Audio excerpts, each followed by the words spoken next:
Salam jumpa lagi Bapak Ibu, saudara-saudariku, orang-orang muda serta anak-anak yang terkasih dalam Tuhan.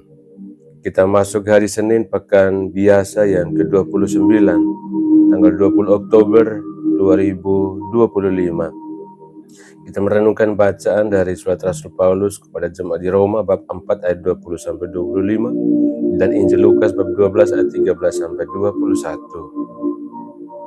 Dalam nama Bapa dan Putra dan Roh Kudus. Amin. Bapak Ibu, saudara-saudariku, orang-orang muda serta anak-anak yang terkasih dalam Tuhan. Hidup manusia seringkali diukur dari apa yang dimilikinya. Entah itu rumah yang bagus, sawah yang luas, kendaraan baru, atau tabungan yang tebal. Namun Yesus dalam Injil hari ini mengingatkan kita bahwa hidup tidak tergantung pada kekayaan. Ia menceritakan perumpamaan tentang seorang kaya yang berhasil mengumpulkan hasil panen berlimpah, lalu membangun lumbung yang lebih besar agar dapat bersenang-senang. Tetapi malam itu juga nyawanya diambil. Apa gunanya semuanya itu? Kata Yesus. Demikianlah jadinya dengan orang-orang yang mengumpulkan harta bagi dirinya sendiri, tetapi tidak kaya di hadapan Allah. Tuhan Yesus tidak menolak kerja keras atau harta. Ia menolak ketamakan dan keserakahan. Ketika manusia menumpuk kekayaan tanpa mau berbagi, ketika harta menjadi pengganti Allah.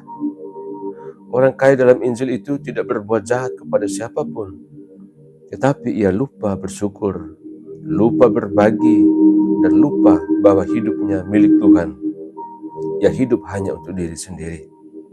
Sebaliknya dalam bacaan yang pertama, Rasul Paulus memuji iman Abraham. Abraham tidak memiliki apa-apa, tetapi percaya kepada janji Allah. Dan kepercayaannya itu diperhitungkan sebagai kebenaran. Iman Abraham membuatnya kaya di hadapan Allah bukan karena harta benda, tetapi karena hatinya penuh keyakinan dan penyerahan diri. Bapak, Ibu, saudara-saudariku, orang-orang muda serta anak-anak yang terkasih dalam Tuhan. Inilah pelajaran besar bagi kita. Kekayaan sejati bukanlah milik yang kita simpan di tangan, tetapi iman yang kita simpan di hati. Berapa banyak orang yang memiliki segalanya tetapi hidup gelisah, takut kehilangan, dan merasa tidak cukup. Sebaliknya orang yang sederhana, yang hatinya penuh iman dan syukur, justru hidup damai dan bahagia. Ia tahu bahwa hidup ini sementara, dan segala sesuatu adalah titipan Tuhan. Mungkin kita tidak kaya secara materi seperti orang dalam Injil, namun setiap hari Tuhan beri kita kesempatan untuk menjadi kaya di hadapannya dengan berdoa, mengasihi, membantu sesama, dan bersyukur atas apa yang ada. Itulah harta rohani yang tidak bisa dicuri, tidak bisa berkarat, dan nilainya kekal. Bapak, Ibu, saudara-saudariku, orang-orang muda serta anak-anak yang terkasih dalam Tuhan.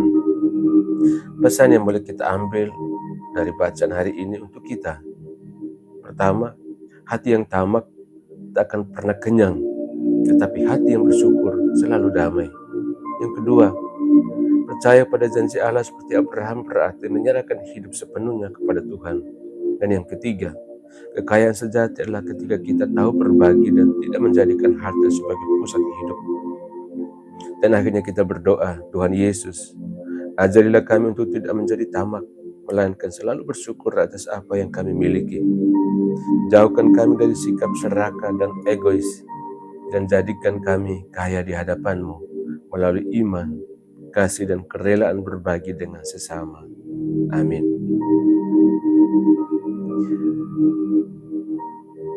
Demikian renungan bagi kita sekalian dari Paroki Santo Mikael Mondemi di Keuskupan Agung Ende. Tuhan bersamamu. Semoga kita sekalian, semua mereka yang kita kenangkan dalam doa-doa kita dan usaha-usaha kita senantiasa dilindungi, dibimbing, dan diberkati oleh Allah yang Maha Kuasa, Bapa dan Putra dan Roh Kudus. Amin.